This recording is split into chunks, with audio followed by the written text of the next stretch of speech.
అలాగే రేణుక గారు టీడీపీ నాయకురాలు, అలాగే శేషు గారు ప్రముఖ రాజకీయ విశ్లేషకులు మనతో జాయిన్ అవుతున్నారు. రైట్, ముందుగా రేణుక గారితో మాట్లాడదాం.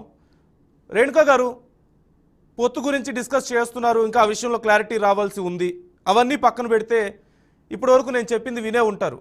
అటు వైసీపీ అయినా సరే, టీడీపీ అయినా సరే, జనసేన అయినా సరే, ఎందుకు బీజేపీ వెంట పడాలి? వారి చేతుల్లో ఎందుకు చిక్కుకుపోతున్నారు? ఎందుకు వారి మీద ఆధారపడాల్సిన 1% ఓటు పర్సంటేజ్ లేని బీజేపీ కోసం అంత వెంపర్లాడాల్సిన అవసరం ఏమొచ్చింది?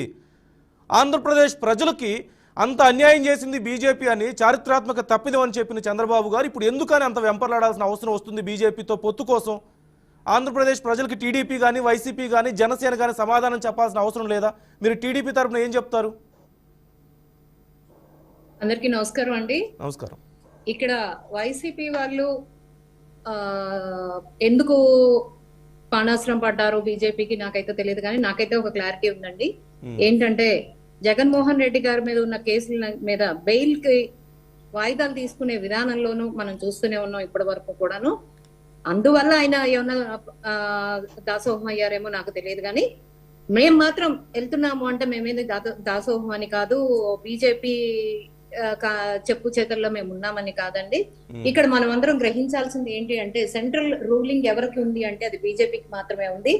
రేపు సెంట్రల్ రూలింగ్ లో బీజేపీ వస్తది, వచ్చిన తర్వాత మనకి అమరావతికి ఎలాంటి ఫండింగ్స్ కావాలన్నా కూడా మనకి బీజేపీ ఆసరా కావాలి అనేది ఒక అభిప్రాయం అయితే, రేపు 2024 ఎలక్షన్స్ జరిగే టైంలో ఇప్పుడు వైసీపీ ప్రభుత్వం చేస్తున్న అరాచకాలు కానీ, ఈ దొంగ ఓట్ల దందా కానీ మనం అందరం చూస్తూనే ఉన్నాము.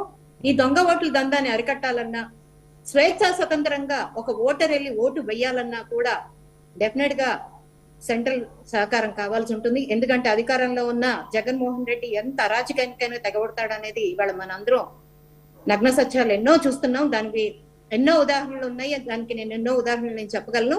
తప్పకుండా ఇది ప్రజలు గ్రహిస్తారు. ఎందుకంటే ఏ చారిత్రక తప్పిదాలు ఇవన్నీ పెద్ద పెద్ద మాటలు నేను వాడను కానండి, ఇదేం తప్పిదం అని నేను అనుకోను. ఎందుకంటే ఒక రాష్ట్రం బలపడాలి అంటే, ఆర్థికంగా బలపడాలి అంటే సెంట్రల్ సహకారం ఎంతైనా అవసరం. అది జగన్మోహన్ రెడ్డి నాకు అన్ని ఎంపీ సీట్లు వస్తే దెబ్బెమ్మట నేను తీసుకొస్తాను, మన కాళ్ళబేరానికి ఎందుకు రారు, ప్రత్యేక హోదా ఎందుకు ఇవ్వరు అని చెప్పి అబద్ధాలు చెప్పి సీఎం కుర్చీలో కూర్చొని విషయం మనందరికీ విదితమే. చెప్పిన తర్వాత దానికోసం అడిగితే మన అవసరం లేకుండా పోయింది, ఏం చేయను అనే ఒక సానుభూతి మాట్లాడారు. ఇంతవరకు కూడా ఆయన ప్రతి నెల, ఐ థింక్ ప్రతి 2 నెలలకు ఒకసారి ఢిల్లీ పర్యటన చేస్తూనే ఉన్నారు. మరి ఆయన ఎంతవరకు ప్రత్యేక హోదా గురించి ప్రస్తావించారో నాకైతే తెలీదు. వైసీపీ నాయకులే చెప్పాలి దాని గురించి. ఆయన వెళ్తున్నారు, వస్తున్నారు, అసలు ఎందుకు వెళ్తున్నారు, ఎందుకు వస్తున్నారు అనేది ఒక క్లారిటీ కూడా లేదు. మరి ఆయనకైనా ఉండుంటుందో లేకపోతే ఆయన క్యాడర్ కైనా ఉండుంటుందో వాళ్ళే చెప్పాలి, వాళ్ళ మాటల్లోనే చెప్పాలి. బట్ చంద్రబాబు నాయుడు గారు అయితే మాత్రం ఒక మంచి ఉద్దేశంలోనే, రాష్ట్రాభివృద్ధి జరగాలి అంటే సెంట్రల్ తో కలిసి అడుగులు వెయ్యాలి అనే ఒక మంచి ఉద్దేశంతోనే ఇక్కడ ఓట్ బ్యాంక్ చూసుకోవట్లేదండి. ఇక్కడ స్వేచ్ఛా స్వతంత్రాలు, ఓటర్ స్వేచ్ఛా స్వతంత్రాలను కాపాడుకోవటం కోసం, దానికి కావాల్సిన పరిరక్షణ కోసం బీజేపీతో పొత్తు పెట్టుకోవాలన్న ఒక ఇదిలోకి వెళ్లారు చంద్రబాబు నాయుడు గారు. ఎందుకంటే అరాచకం మనం ఓపెన్ గా చూసాం.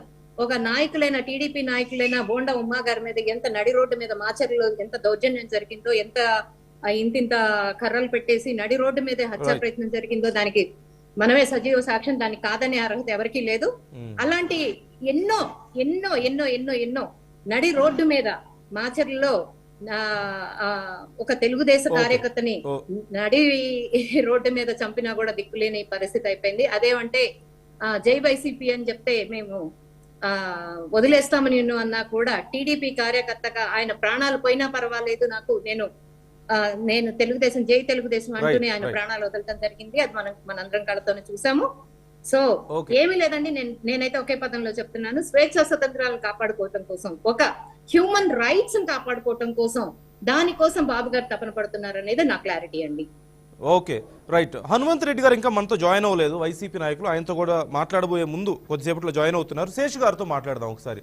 శేషు గారు, ఒకటి కేసుల కోసం, రెండోది రాష్ట్రం అభివృద్ధి చెందాలంటే సెంట్రల్ సపోర్ట్ ఉండాలి అంటున్నారు, మూడోది